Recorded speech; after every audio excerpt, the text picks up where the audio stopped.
Bonjour et bienvenue dans ce nouveau club expert IMO ActuSite Club Patrimoine. Alors aujourd'hui, attention, je suis impressionné et intimidé, vous savez que ça ne m'arrive pas souvent, car si vous voulez poser des questions, c'est le moment ou jamais. Nous avons autour de cette table tout ce que Paris compte de talent et de succès en matière d'immobilier collectif.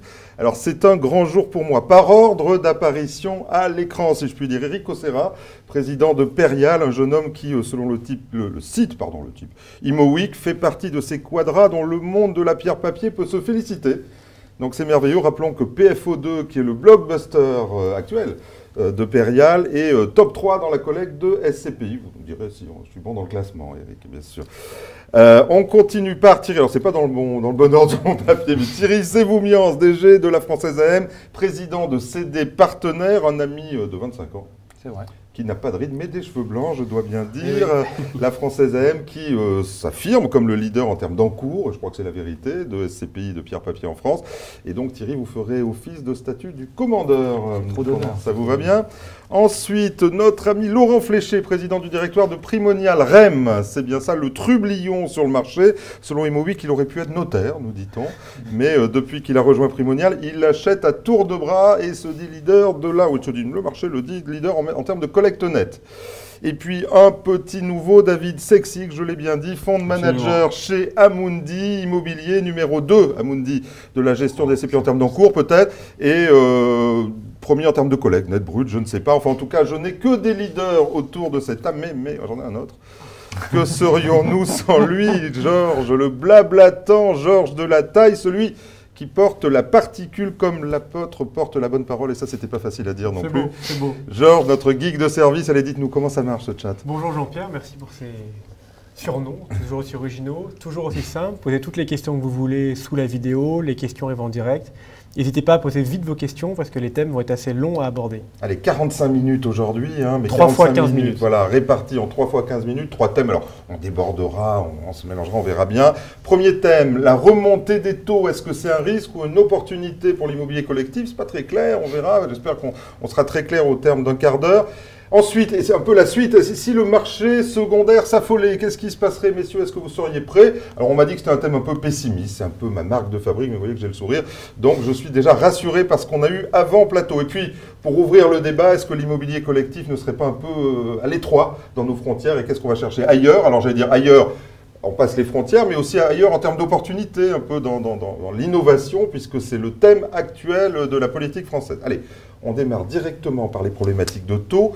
Donc la remontée des taux est annoncée, et si certains jouent les autruches, je dois dire d'autres plus futés nous expliquent que pas de problème, ça remontera aux USA, mais pas chez nous, ça ne passera pas l'Atlantique, donc les taux chez nous ils resteront pendant longtemps très bas, on verra si vous nous dites la même chose, et puis d'autres pensent que Dieu s'appelle Mario, donc on n'a pas de problème. Remontée des taux, moi je crois qu'elle arrivera, en tout cas c'est sûr qu'elle arrivera cette année, dans une période, nous dit-on, considérable, ça c'est Madame Yellen qui a utilisé ce terme, alors considérable, je vous fais la traduction de l'américain en français, ça veut dire 6 à 12 mois. Donc messieurs, la question c'est est-ce que vous êtes prêts? Est-ce qu'au fond ça aurait un impact sur vos gestions? Et si impact il y avait, est-ce que vous seriez prêts? Eric, on commence par vous. Nous on pense chez Perial qu'il n'y aura pas de remontée des taux immédiate. Je pense que les taux vont rester durablement bas. Sauf accident mondial et qui verrait une remontée des taux forte, on pense qu'ils vont rester bas. S'ils remontent, ça sera de manière progressive. Et de toute façon, il y a une telle prime de risque avec les rendements de la SCPI par rapport au taux de placement sans risque, que de toute façon, même un léger effritement des rendements des SCPI, plus combiné à une légère augmentation des taux, de toute façon, la prime de risque est importante. Elle est de 400 points de base à l'heure actuelle, alors que traditionnellement, elle tourne entre 200 et 250 points de base. En revanche, l'opportunité pour la baisse des taux, c'est l'endettement. Et l'endettement, on va y venir tout à l'heure. Sur les particuliers, et puis également, nous, sociétés de gestion, on achète beaucoup plus avec effectivement de la dette. Très bien. Moi, j'aimerais juste préciser. Et voilà, je vais vous donner la parole. Par rapport à ce qu'il vient de dire, effectivement. Vous pensez aussi que les taux vont rester bas? C'est effectivement le même scénario qu'on a chez. Vous faites partie autruche, c'est ça? Vous dites non, je ne suis pas un animal. Amundi n'est pas un zoo. Donc, non, effectivement, on partage ce scénario chez Amundi Immobilier, comme chez Perial, d'une remontée progressive des taux. Parce qu'en fait, ce qui est important, c'est le côté.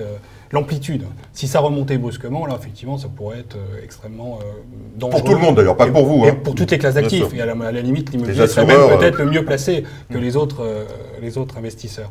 Par contre, nous, on croit à cette remontée graduelle. Et là où est l'opportunité dans une remontée graduelle, c'est que généralement, la remontée graduelle des taux s'accompagne d'une reprise de l'économie. Qui dit reprise de l'économie dit nouvelle activité pour les entreprises, qui décident de redéménager, qui décident de prendre des locaux plus grands. Et donc, pour nous, c'est une opportunité de hausse des loyers. En plus, historiquement, on voit que dans ce genre de situation, les loyers augmentent plus vite que les taux.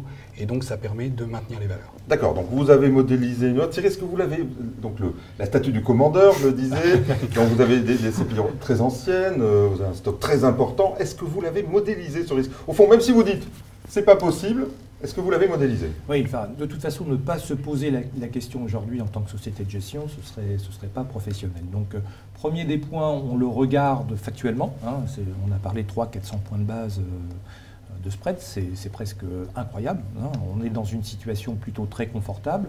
Quand vous regardez aussi ce qui pourrait arriver avec des taux nouveaux, on a des stocks en France qui ne sont pas si élastiques que ça. Donc c'est plutôt intéressant dans la position des produits. Et ensuite, tout jouera effectivement dans les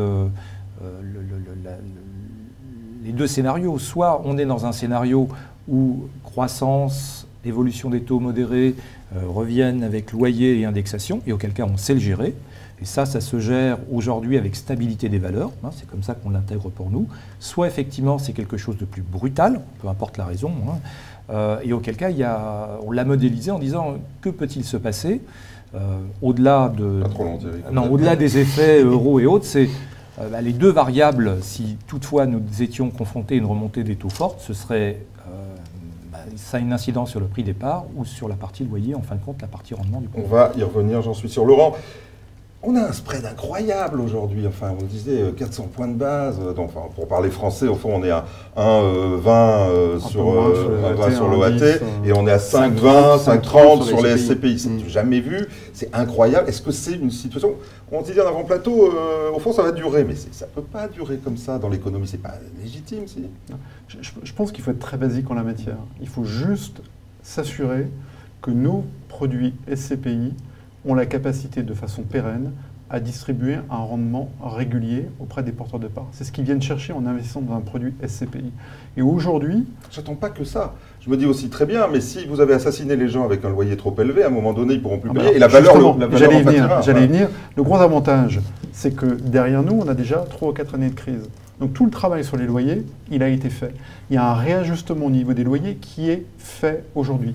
La meilleure preuve, c'est que les mesures d'accompagnement, c'est donc ce que donne le propriétaire au locataire en termes de franchise de loyer pour faire venir un nouveau locataire dans son immeuble. La dernière fois que vous m'en parliez pas de ça, vous en reparlez maintenant. On en a parlé, même longuement, on n'était pas tous d'accord d'ailleurs. Non, non, il y en a, et aujourd'hui, pour la première fois dans Paris QCA, ces mesures d'accompagnement diminuent, elles sont moins grandes. Donc on voit bien, on a atteint un point bas au niveau des loyers. Donc sur la partie loyer aujourd'hui, on a une grande sécurité et comme l'a dit très justement Nicolas, en cas de reprise, David pardon, David, voilà donc pour ceux qui savent, Amundi en tous les cas, que ce soit Nicolas ou David, ils sont dans la même position. En cas de reprise, même avec 1% de croissance, à partir de 1% de croissance, on recrée des besoins en mètres carrés de bureaux complémentaires.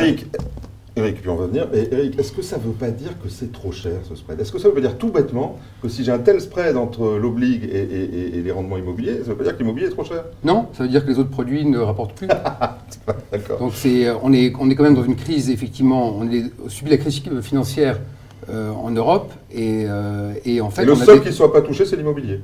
Et l'immobilier reste l'actif au fond tangible sur lequel on peut être sûr parce qu'il est près de chez nous. Il y a des entreprises qui l'occupent, il y a un rendement régulier et dans lequel les investisseurs veulent aller. Il peut rapporter 3 fois le reste. Et du coup, il a une prime de risque plus importante. Et c'est vrai que par rapport à la bourse très volatile et très dangereuse et par rapport aux placements sans risque qui ne rapportent plus rien, parce que là on a une compression financière, l'immobilier sera gagnant. Alors, vous pourrez constater d'ailleurs que pour aller dans le sens de ce que disait Laurent Fléchet, même si effectivement on a vu qu'on pense plutôt qu'a priori les mesures d'accompagnement sont plutôt derrière nous aujourd'hui, tout au moins en matière de volume. Il n'y a plus aujourd'hui de mesures. Non, c'est pas ce que je dis. Je dis par rapport en matière d'importance par rapport au loyer. C'est plutôt dans ce sens-là. Ça existe toujours. Il y a un an, tout le monde dit ça n'existe pas, les mesures d'accompagnement. Non, ça existe. Tout d'un coup, ça existe.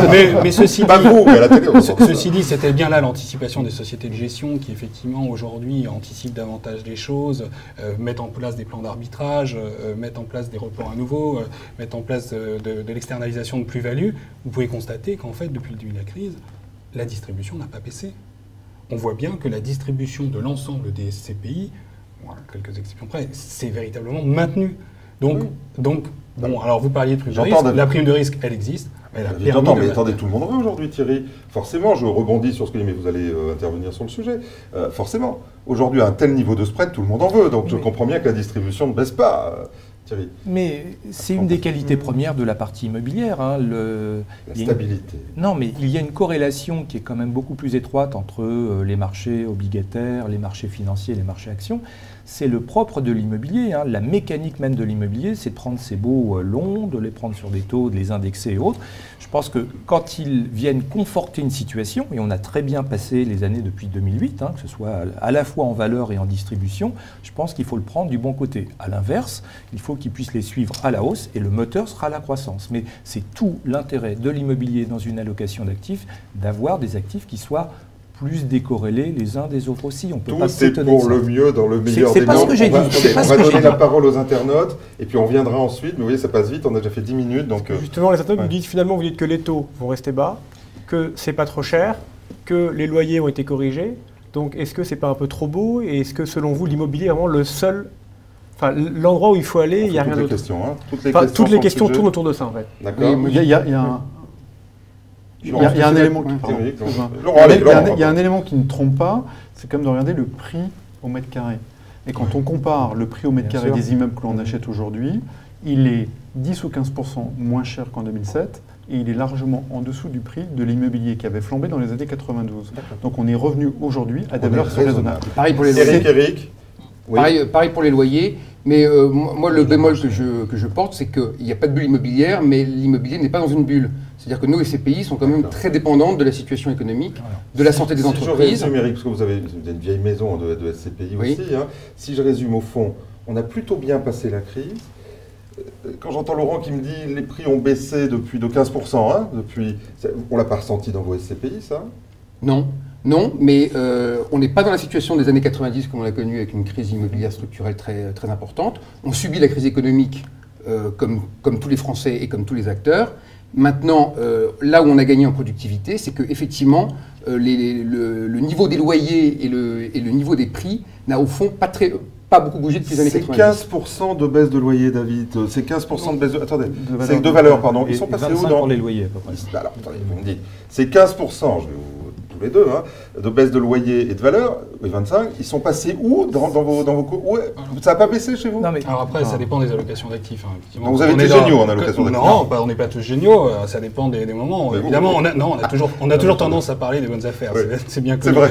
C'est vrai. C'est très, très humain. Mais ceci dit, on voit bien que par exemple, sur Paris, on n'est pas aujourd'hui sur des niveaux de loyer qui sont au maximum de ce qu'on a pu connaître. Donc effectivement, il y a toujours eu une baisse. Ce qui explique la baisse de valeur de prix au mètre carré. Hein. Exactement. Et pour aller dans le sens de ce que disait Laurent Fléché, parce que les gens s'attachent au taux, ils disent on est dans un univers de taux bas, tout est très bas.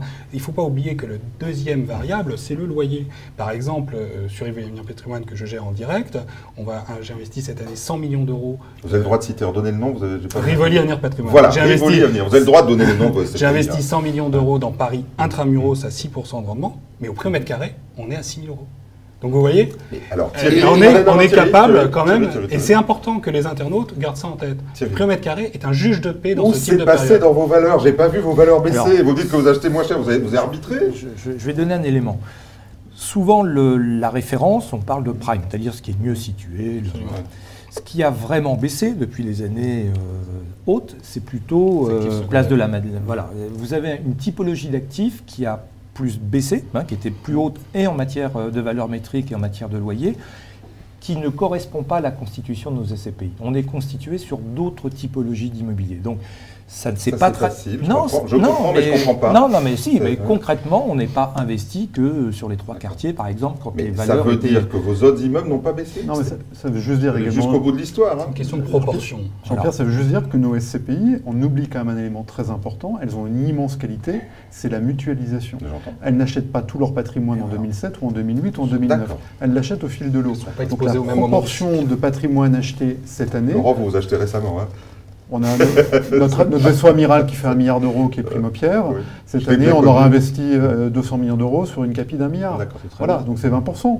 20%, c'est pas la totalité du patrimoine cette année. En fait, on a bien fait notre job. On lise dans le temps. Très bien. Et en période de crise, cet effet, ce lissage, merci, se fait également dans l'autre sens. C'est la mutualisation qui est très importante. Donc vous avez bien fait le job.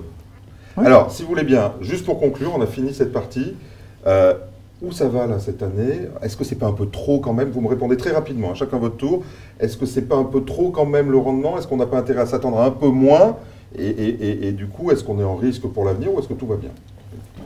Non, tout va pas bien parce qu'on est toujours dans une situation économique difficile. Simplement, c'est que les rendements vont se maintenir. Il ne faut pas oublier aussi une chose, c'est que nous investissons dans un marché immobilier français qui se comporte extrêmement bien, qui attire le monde entier. Donc la France a une attractivité, en tout cas au niveau immobilier, et qu'effectivement, il y a souvent des surenchères sur les biens. Donc chez Perial, notre stratégie est d'aller dans des villes de province où justement où il y a moins de concurrence, et là on ne parle pas du pari intramuros QCA qui intéresse les fonds de pension internationaux, mais en tout cas on va essayer effectivement de maintenir les taux de rendement, mais dans un univers extrêmement concurrentiel. Vous les maintenez ou est-ce que ça serait 5, ça baisse un petit peu? Moi, je pense qu'il y a effectivement... On peut le dire entre nous. Il y a quand même un décalage, il y a un décalage très fort entre la rémunération de l'OAT à 10 ans à 1,30 et les CPI à 5,30. Mais les CPI ont un peu de marge, elles peuvent distribuer du 5 sans problème. D'accord, Thierry. Voilà, moi je pense deux choses. Toutes les SCPI ne sont pas à même enseigne. Vous avez des SCPI plus neuves. Laurent, voilà, on prend des baux plus longs, on est au démarrage et on peut maintenir un taux de distribution plus élevé, mais ces SCPI rentreront également dans une politique d'entretien plus importante. Vous avez des SCPI qui doivent avoir une action plus importante sur la partie rénovation, restructuration de certains de leurs biens. Ensuite, on ne peut pas passer les indexations pour conserver nos locataires. Donc voilà, globalement, à 10 centimes près, je pense que ça tient. Mais encore une fois, 5%, enfin 5, 10 ou 4,90. C'est beaucoup. Est-ce que vous m'avez... Bon, très bien, vous restez là tous les deux. Laurent, est-ce que ce ne serait pas bien de baisser un peu pour être raisonnable, mettre de l'argent de côté, être épargnant au fond? Nous, on regarde qu'une chose, si nos SCPI ont un résultat qui permet de distribuer de façon naturelle le 5%. Sans prendre des plus-values, sans tricher. Sans tricher, les loyers encaissés. On ne triche pas. Les loyers encaissés. Sans prendre de plus-value, quoi. Sans vendre des bijoux de famille. Les loyers encaissés, les seuls loyers encaissés nous permettent de distribuer le 5%. Après, il nous appartient de mettre en place une gestion active du patrimoine pour faire en sorte que ça soit pérenne dans le temps. C'est-à-dire arbitrer des actifs qui sont dans des lieux qui sont moins créateurs de valeur et le faire au fil du temps. Mais faire des travaux régulièrement. C'est-à-dire que vous vendez des trucs qui sont un peu moins bien, qui achètent? Non, je ne dis pas qu'ils sont moins bien, ils sont à un moment donné pas dans la stratégie de la SCPI. Des utilisateurs peuvent être intéressés. Merci beaucoup, David. Donc, c'est pas la patate chaude, donc David, donc comment on fait? Donc, chez nous aussi, on maintient a priori la distribution sur l'ensemble de nos SCPI classiques diversifiés. Et pour rebondir sur ce que vous disiez, on vend les bijoux de famille. Non, ça fait partie d'une gestion saine que de vendre des actifs matures.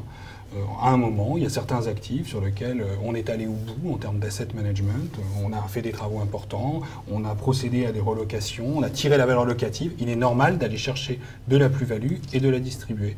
Donc ça nous choque pas. Et voilà, donc c'est ce qu'on fait en termes d'asset management.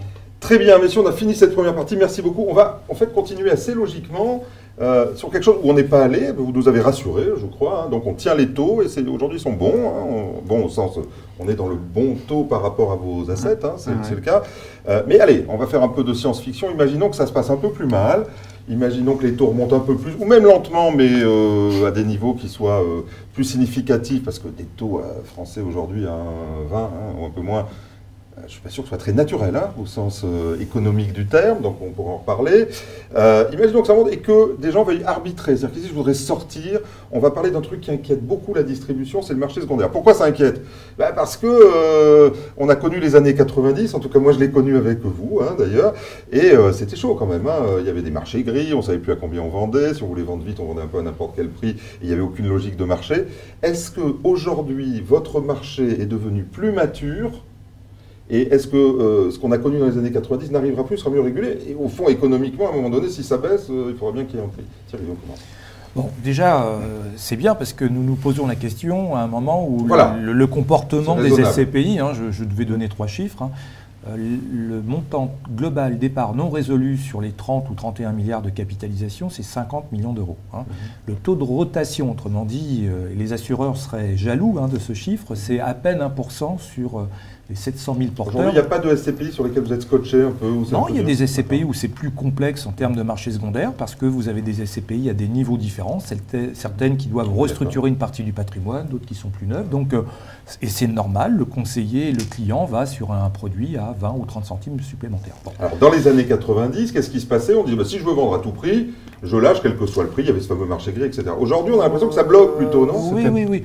Moi, aujourd'hui...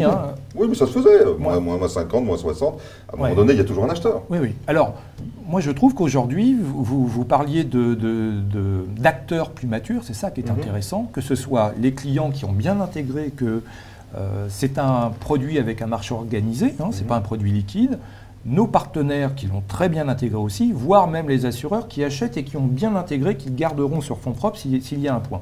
Mais je trouve que la boîte à outils dont nous disposons aujourd'hui est certainement la plus belle en Europe. Je vais prendre un exemple qui est l'Allemagne.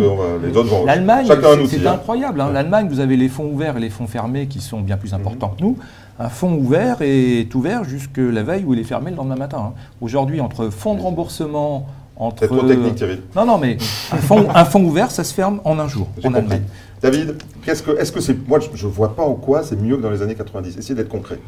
Alors déjà, en fait, c'est difficile pour moi d'être concret parce que j'ai envie de vous dire que votre scénario, il est un peu, je suis un peu provocateur, mais c'est un peu la science-fiction pour moi. Parce que dans les années 90, les OAT étaient rémunérés davantage que le marché de l'immobilier, donc c'était véritablement aberrant. Tout à l'heure, on a parlé de primes de risque, vous avez cité tous les deux des primes de risque de 400 points de base. Donc aujourd'hui, on n'est pas sérieux. Mais bon, ok, allons au bout de l'exercice. Pour vous, ça n'arrivera pas nous, on n'y croit pas. Pour les raisons qu'on a expliquées précédemment, parce qu'il n'y a pas de raison qu'il y ait de baisse des prix. Il faudrait qu'il y ait à ce moment des baisses massives de valeur de part pour que les gens aient envie de sortir, ou des baisses massives de distribution via des baisses de loyer. Bon, donc on est installé pour longtemps. Attends, on va le laisser finir. Non, on n'y croit pas. En plus, il y a une chose que je pense qui est importante, c'est que les véhicules ont évolué. Aujourd'hui, on est sur des capitalisations qui sont bien plus importantes que ce qu'on a pu connaître par le passé. Il y a beaucoup plus de véhicules, par exemple, de taille d'1 milliard, vous en parliez tout à l'heure, qui sont présents sur un. Et évidemment, lorsque vous avez un véhicule d'1 milliard, et même lorsque vous n'avez que 1% de taux de rotation, eh bien, naturellement, vous agrandissez l'offre pour sortir. Donc, cette hausse des véhicules a permis... Le marché est plus d'animé, au fond. Alors, sur les SCPI à capital variable, parce qu'on n'a plus de capital fixe en classique diversifié chez Amundi Immobilier. Le marché est mieux animé. Donc sur le marché que nous anime, nous n'avons effectivement aucun ordre. Laurent, David nous dit que ça n'existera pas. Est-ce que quelqu'un peut me dire ce qui se passerait quand même si ça se passe? Je voudrais juste quand même compléter parce qu'on oublie une chose qui... Non, mais je répondrai. Cool. On oublie juste... C'est ridicule, d'accord. Mais je vais répondre en faisant un rappel. Je vais répondre en rappelant une simple chose, c'est qu'entre la crise des années 92 et aujourd'hui, il y a eu en 2001 une réforme qui est fondamentale.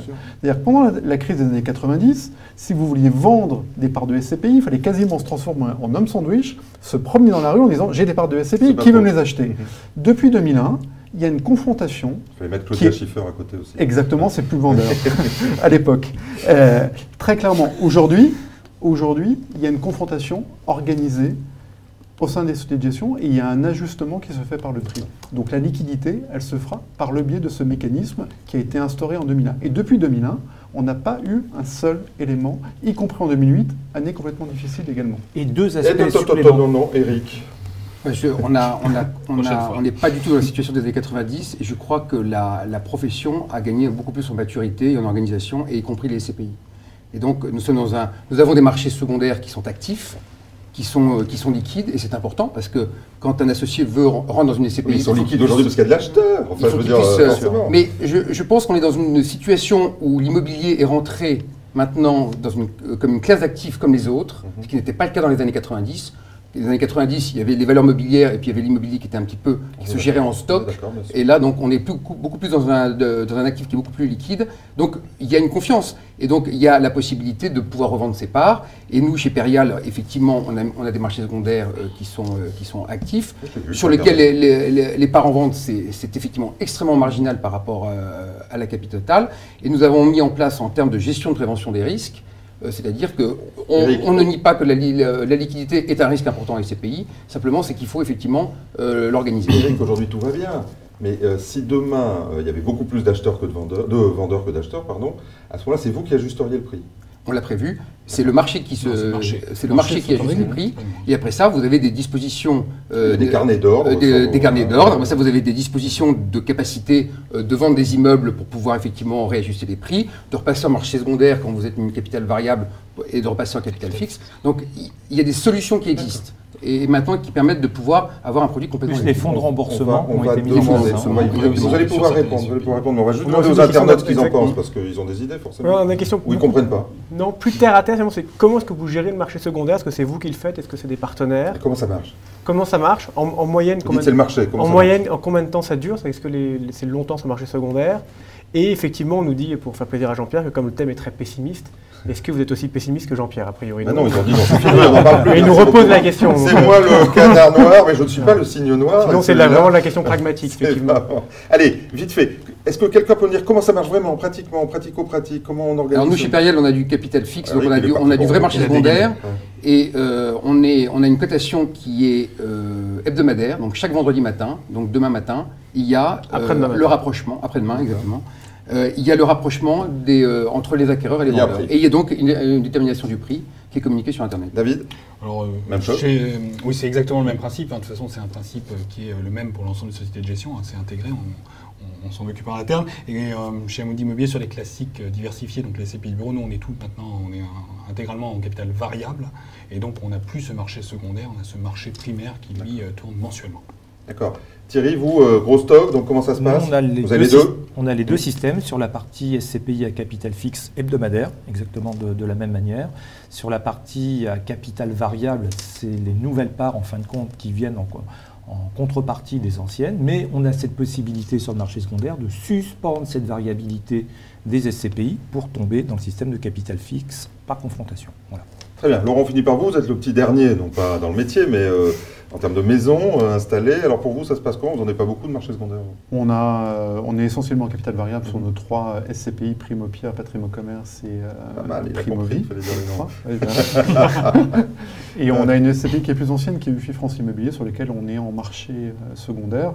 Et là, même chose, confrontation entre l'offre et la demande. Et là-dessus, une liquidité également très forte sur ce produit. Très bien. Donc si je résume au fond, il y a d'autres questions? Non, tout va bien. Je suis content, on a fait le tour. On est bien. Donc si je résume au fond, le risque, je vous entends bien sûr, on est installé pour longtemps dans cette situation où le spread va rester relativement large et donc légitimement la demande va continuer à monter.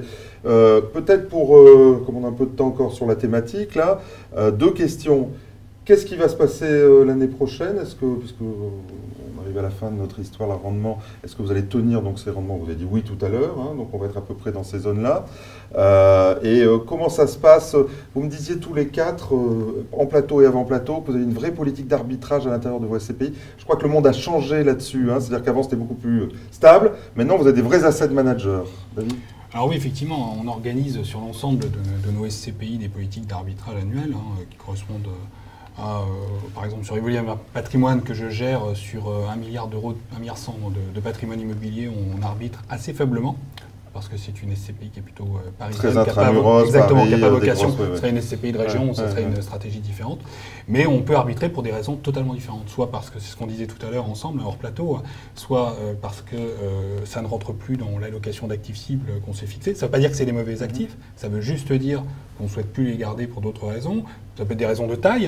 Par exemple, quand on a un patrimoine d'1 milliard, on n'a pas envie de garder des lignes de 5 millions. Donc on préfère les vendre à des gens que ça intéresse, soit des privés, soit des SCPI plus petites.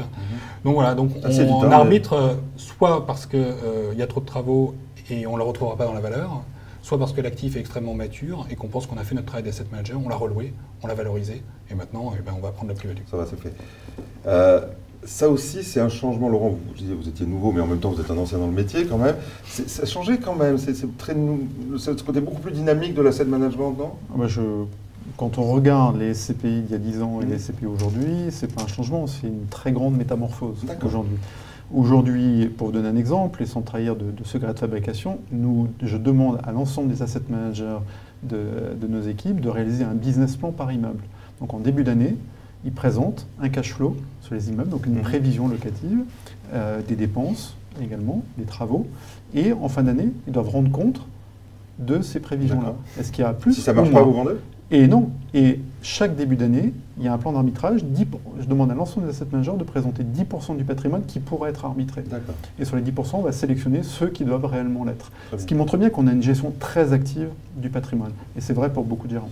Thierry Bouquet de la statue du commandeur, même chose chez vous. Il y a un moment, c'est pas difficile à vendre, parce que quand on veut arbitrer, c'est bien beau, mais il faut vendre à quelqu'un. Et j'entendais là, les gens qui font des club deals, en fait, vous leur passez les nanas, c'est ça? Absolument pas, absolument pas. Ce que l'on donne, c'est que dans la politique d'arbitrage, parce qu'on ne veut pas gérer des lignes à 2 ou 3 ou 4 millions d'euros, parce qu'on préfère peut-être se repositionner sur des zones plus dynamiques, parce qu'avec AIFM, notre réglementation à nous, il y a la possibilité d'être beaucoup plus actif. On devait attendre 6 ans auparavant avant de toucher à quelques biens. Aujourd'hui, vous avez des personnes... C'était obligé, 6 ans? Oui, c'est... Non, mais pour vous donner 5 ans, vous achetiez un bien, voilà, il fallait le conserver. Bon. Mais concrètement... Vous ne pouvez pas vendre avant 5 ans? Sauf avec un petit parti qu'on appelle le ratio poubelle dans lequel on peut vendre. Enfin, c'est beaucoup plus actif. C'est 10% comme 2%. 2% de la valeur des immeubles. Concrètement, vous avez des personnes physiques qui préfèrent aller se positionner sur un club deal intéressé par un taux, par un ou deux biens. Et vous leur passez la patate chaude? Non, absolument, qui ne peuvent pas se positionner sur un bien, mettons, à 50 millions. Et à ce moment-là, ça les intéresse d'avoir un bien bien entretenu, très bien au plan réglementaire quand on leur vend, et qui se positionne sur un bien. Mais nous, ce n'est pas du tout notre stratégie, et je peux vous assurer qu'ils regardent dessus. Eric, on va conclure par vous. Là aussi, vous êtes une maison ancienne, très connue. Vous avez vu cette révolution Moi, je l'ai vécu. Moi, je suis arrivé dans les années 90 où on gérait ça en stock et avec une conception immobilière très, très traditionnelle. Et tout l'enjeu de Perial sur ces dernières années, ça a été effectivement à la fois la financiarisation et la recherche de la performance. Et là, je ressors de nos conseils de surveillance que nous avons eus pour nos 3 fonds. Et Laurent parlait de business plan par immeuble que nous avons, nous, avec les assets, et un business plan consolidé de la SCPI, où effectivement, on va leur dire ce qu'on choisit, et notamment les immeubles que nous voulons vendre. Alors, on ne veut pas les vendre pour se faire plaisir, on veut les vendre parce que leur contribution à la performance moyenne du fonds est effectivement inférieure. Exactement. Il faut savoir que ce sont des process qui ont lieu dans l'ensemble des sociétés de gestion. Très bien, vous avez muté, et pour le meilleur, je dois dire, donc c'est parfait. Allez, avant, dernier point, l'innovation, mais juste avant, tiens, des leads initiés autour d'entre nous, je vous l'ai dit. Donc il n'y aura aucune dévalorisation cette année sur les SCPI, puisqu'on n'a pas perdu de valeur. C'est pas à l'ordre du jour. Non, je pense que globalement, les valeurs vont tenir. Donc les valeurs vont tenir? Je pense que j'ai vu tout d'un coup, non, je ne vais pas répondre pour les non-présents, mais en tous les cas, je pense que... Voilà, autour de cette table, on est sécure sur la valeur. La seule chose qu'on peut dire, nous, chez Perial, c'est que nous, on est des écureuils et qu'on aime bien les réserves. Donc on fait des réserves pour les grosses réparations et les travaux, parce qu'on pense à l'avenir du patrimoine, notamment sur PFO2, qui est une stratégie environnementale, et puis également la constitution de reports à nouveau, parce qu'il vaut peut-être mieux distribuer moins et se constituer des reports à nouveau. Pour un avenir plus juste une minute, on a un peu de... Ça va. Pour être très précis, il y a plusieurs types de valeurs sur les parts des CPI. Si on parle de la valeur de la part, moi je pense... Non mais ça tire. Après, ce qu'il va falloir regarder, c'est de regarder les valeurs dites de réalisation, d'expertise. C'est là qu'elles sont corrigées de la distribution des... La valeur à laquelle je vends, c'est la valeur de réalisation? Non, c'est la valeur de rachat. Alors, est-ce que la valeur de rachat va bouger ou pas? Non, parce qu'elle est liée à la valeur de souscription. Bien sûr, on est d'accord là-dessus. Moi, j'aimerais juste préciser que je pense qu'il y a... Le marché est à 2 vitesses sur les immeubles. C'est-à-dire qu'il y a quand même une prime de risque c'est fait sur les meilleurs immeubles, et parallèlement sur les immeubles un petit peu des côtés, des consorts, des centres-villes, qu'on se retrouve, là il y a véritablement des spreads beaucoup plus importants. Donc aujourd'hui, parce que certains investisseurs, pour X raisons, on ne va pas rentrer là-dedans aujourd'hui, mais pour X raisons, se délaissent de ce type d'actifs. Et donc c'est plutôt sur ce type d'actifs, sur les CPI qui seraient plutôt investis sur ce type d'actifs, je pense qu'il y a peut-être un petit risque de valeur. Sur les actifs très corps, à mon avis... donc sur les grandes SCPI que vous gérez, on est 4 autour de cette table, on ne parle pas des autres, pour vous ça va quoi? Les valeurs tiennent. Laurent, conclut par vous. Oui. Très clairement, je suis d'accord avec ce qui vient d'être dit. Aujourd'hui, le taux de vacances peut paraître élevé, mais il est dans la norme. Il est essentiellement constitué d'immeubles qui sont obsolètes aujourd'hui, qui ont du mal à se repositionner. Ou d'immeubles que vous restructurez. Ou qu'on va restructurer, très clairement. Merci beaucoup. Allez, dernière partie, on va regarder l'avenir. Et parfois les SCPI, ça me fait penser un peu à moi, le costume est un peu étriqué, on a grossi. Non, vous avez maigri, donc on a grossi cette année, on collecte, et puis le costume il est un peu étriqué, donc ça ne le fait pas. En clair, qu'est-ce que vous nous proposez pour l'avenir? Alors je vais le dire de 2 manières, puisque c'était le thème. Est-ce qu'on n'est pas un peu étriqué dans nos frontières? Au fond, l'asset management financier nous propose de voyager aujourd'hui dans le monde entier. Et vous nous proposez de rester en France, c'est pas rigolo. Donc qu'est-ce que vous nous proposez de mieux? Et puis sur le plan de l'innovation, puisque c'est le grand thème pour sortir la France du marasme, il faut innover. Là aussi, quelles sont les bonnes idées? Qui veut commencer? Tiens, Thierry, allez. Bien, comme alors ça, je maîtrise la moi c'est quelque chose qui m'intéresse beaucoup. Le produit SCPI est un produit qui est resté, il faut dire, nous gérons assez conventionnel depuis 30 ans. On fait du bureau, on fait du commerce, on a fait beaucoup de paris, on investit à peu près dans les villes de province les mêmes. Là, on a la possibilité, là encore une fois, IFM nous donne un terrain de jeu un petit peu plus intéressant. Enfin, je trouve qu'il y a dans les possibilités qui nous sont données d'aller renforcer les qualités premières des SCPI, que sont diversification, mutualisation. Et le faire aujourd'hui, notamment en Europe, sur des économies où on va jouer des économies intéressantes. L'Allemagne en est une, par exemple. Qu'est-ce que vous faites, vous? Soyez concret, là. Très concrètement, nous avons monté... Vous avez un diplôme de philosophie, mais... Absolument pas. Très concrètement. J'aimerais.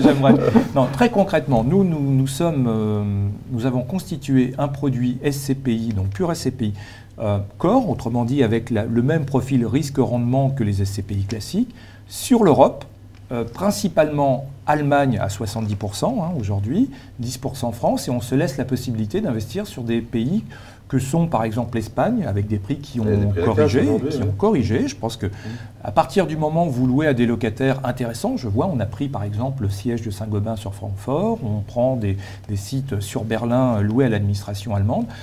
Vous pouvez aller chercher vraiment et renforcer les qualités premières de ces SCPI à 4,5% de rentabilité, mais net, il y a un aspect fiscalité qui est aussi très intéressant. Mais juste pour bien comprendre, donc vous me dites, c'est pas mal, on commence à ouvrir l'Europe, donc on sort du costume, mais on sort les SCPI, pardon, mais on va en Europe. Est-ce que vous feriez aujourd'hui en OPCVM un OPCVM purement français? Je pense qu'il faut également avoir notre SCPI, c'est quand même très franco-français encore. Justement. Donc vous ouvrez en Europe et plutôt en Allemagne. David, moi j'ai envie d'aller en Asie, vous ne m'amenez pas en Asie, vous? Alors en Asie, non, mais par contre on fait de l'international chez Amundi Immobilier, puis on n'en fait pas que depuis cette année, puisque maintenant ça fait 3 ans qu'on est investi via Opsimo, notre PCI grand public, à l'étranger, puisqu'on est investi, on a fait 300 millions d'euros d'acquisition sur l'Allemagne et sur le UK. Donc on se limite principalement à la zone euro, avec une petite exposition sur le UK pour profiter d'un marché dynamique. Avec un risque de change. Un petit risque de change qu'on couvre effectivement au sein de l'OPCI. Il est couvert. Oui, il est couvert. On parle d'OPCI, on y reviendra. Un OPCI, absolument. C'est pas les SCPI, mais c'est de la pierre papier aussi, mais c'est différent. Vous le couvrez, on est bien d'accord. Oui, absolument. Donc nous, là où on a trouvé opportun et pourquoi on s'est dirigé vers l'international, au-delà de l'aspect international d'Amundi Group et non plus d'Amundi Immobilier, c'est tout simplement parce qu'on pensait que c'était naturel pour un très gros véhicule qui collecte beaucoup. Opsimo cette année, il va collecter 400 millions d'euros.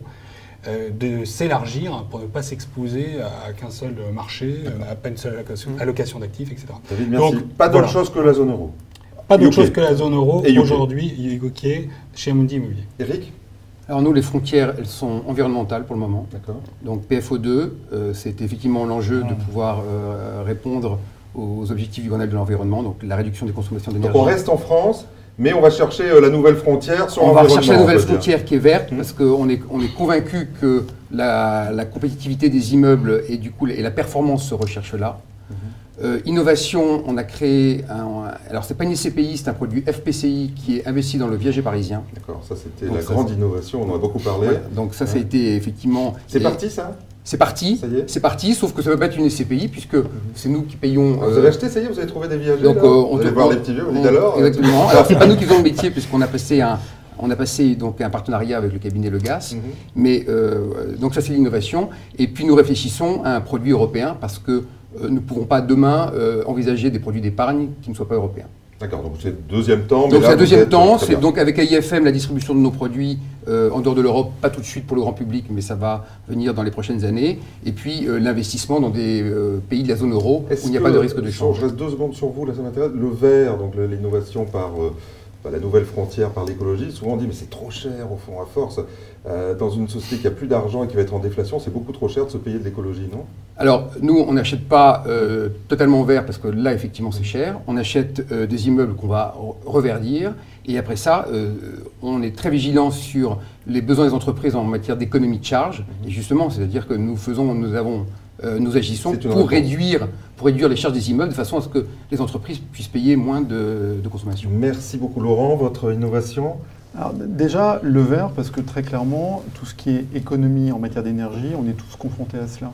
Et je pense que beaucoup de gérants, en tous les cas au sein de Primonial, on est très vigilants, nous, à faire en sorte que tous nos immeubles, essentiellement de bureaux, soient des immeubles qui soient verts.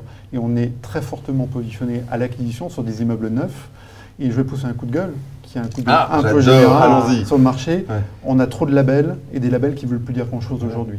On devrait avoir un seul référent. C'est la France des normes. Bah oui, mais honnêtement, c'est très dur, et là-dessus, c'est mauvais, parce que du coup, on tombe dans le marketing quand on parle de verre. Nous, on ne regarde qu'une chose quand on achète un immeuble, c'est le niveau de consommation énergétique. Est-ce que l'immeuble qu'on achète, il a la capacité à atteindre un niveau relativement bas? Vous avez plein d'innovations. Alors, l'innovation, très clairement, c'est une innovation qui performe et qui marche très très bien, c'est Primovie. On a voulu ramener l'épargne publique sur la santé, l'éducation, tout ce qui accompagne la démographie, des crèches à la maison de retraite, à l'EHPAD, avec des écoles. Ah oui, ça serait peut-être une bonne idée. Je pense que ça serait pas mal.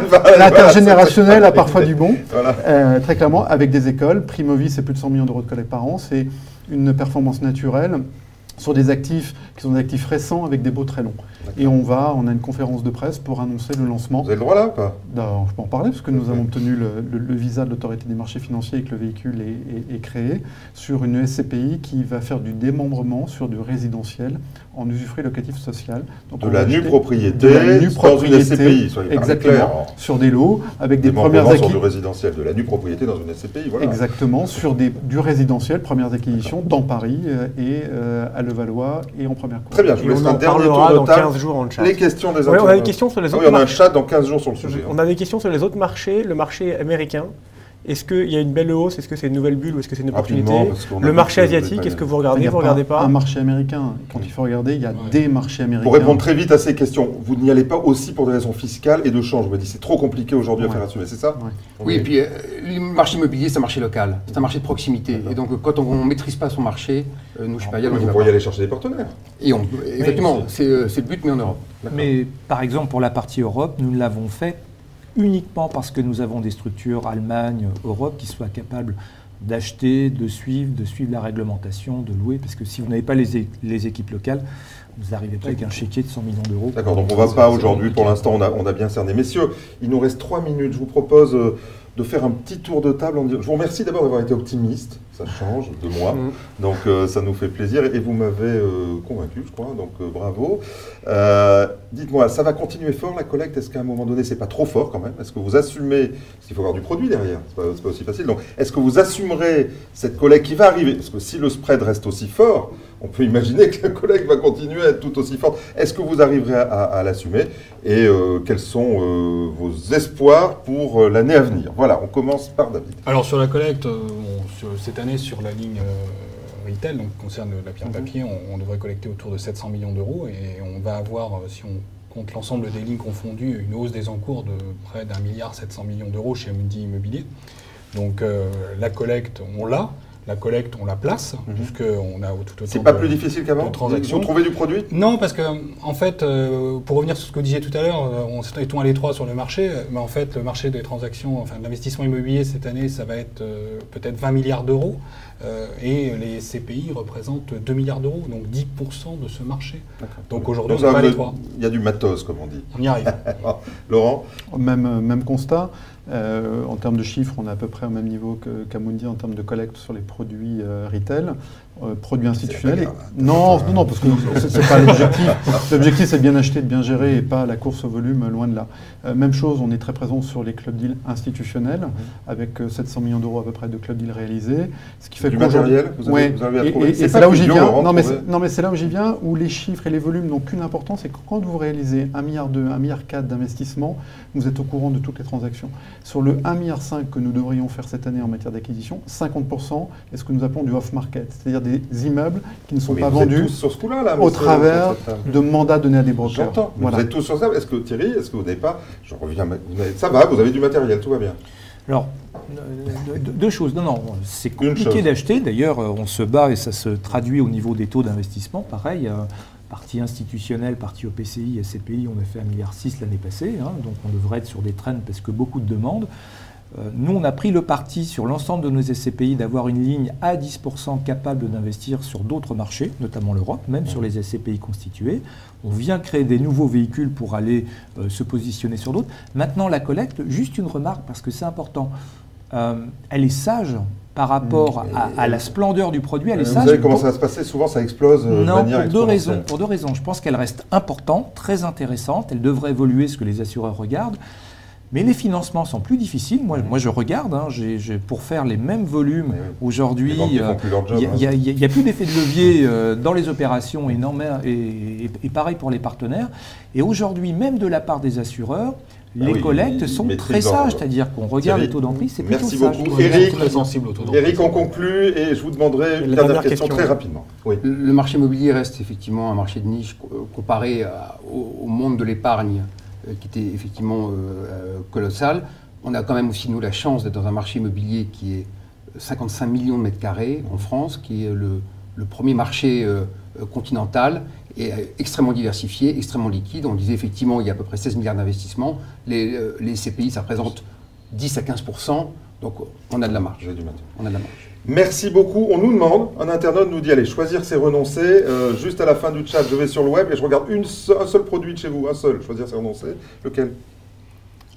Je suis conflicté, je vais donner le mien alors. Rivoli Avenir Patrimoine. Primovi. Par essence, le mien, Europimo sur l'Europe, fiscalité, nouveau marché. PFO2, notre TCPI environnemental. Merci messieurs, écoutez, c'était super animé, très sympa. On est convenu qu'on en faisait un tous les... Je fais une vente là. On 3 par an, ça fait l'occasion de se retrouver. Mars-avril le prochain. On verra. En tout cas, merci à vous, vous êtes très fidèles et de plus en plus nombreux à nous suivre. Alors on se retrouve avec une nouveauté, Georges, mardi prochain.